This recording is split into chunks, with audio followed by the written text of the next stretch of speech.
Assalamu alaikum dear viewers. Hope you are well.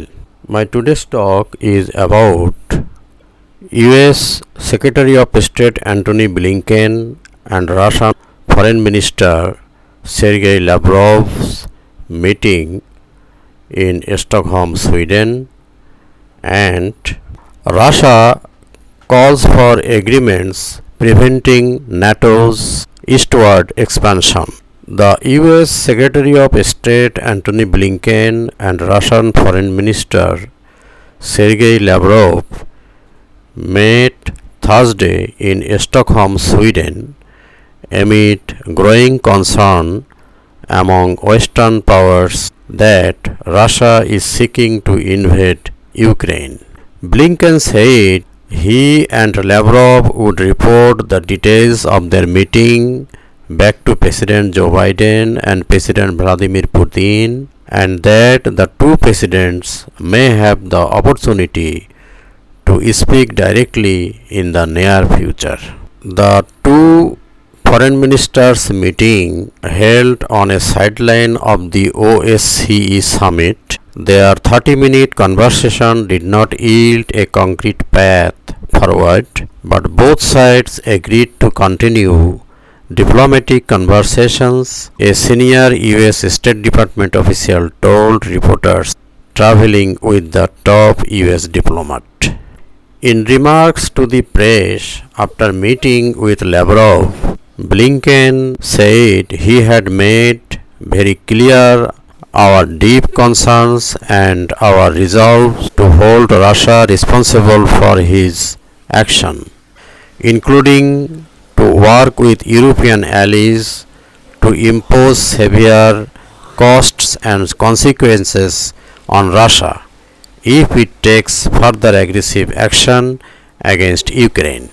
The meeting comes a day after Blinken issued the most forceful US warning yet to Russia about any attempt to destabilize or invade Ukraine. Blinken had warned that there will be severe consequences for any Russian military action in Ukraine and that the US would respond resolutely, including with a range of high-impact economic measures that we have refrained from using in the past.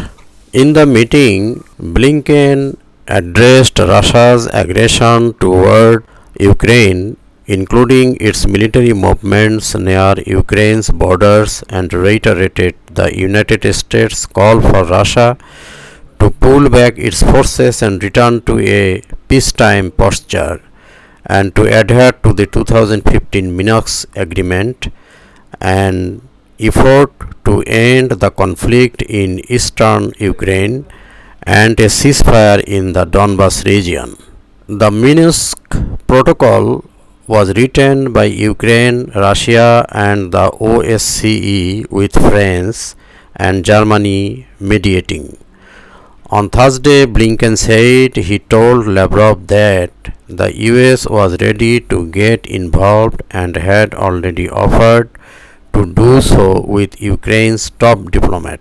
Russian Foreign Ministry spokeswoman Maria Zakharova said in a statement that a recent meeting of NATO foreign ministers once again showed the alliance's obsession with the fight against imaginary threats instead of cooperating with others in combating real challenges. She said the only way to resolve Europe's deplorable security situation is for Moscow and NATO to develop long-term agreements preventing the alliance's eastward expansion. She said since the end of the Cold War, Russia has repeatedly received assurances that NATO's jurisdiction and troops will not move an inch eastward.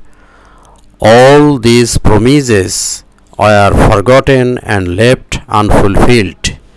The current deplorable security situation in Europe is the result.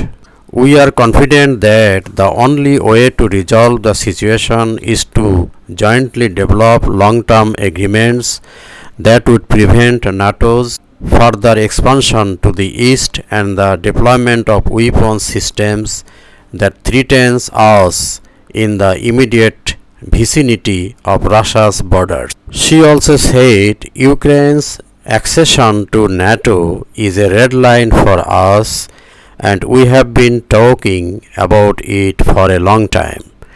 The ongoing policy aimed at dragging Kiev into the alliance's orbit and NATO's actual move to use Ukraine's military infrastructure and attempts to turn Ukraine into a foothold in a standoff with Russia may lead to serious negative consequences and exacerbate the military and political situation in Europe, she concluded.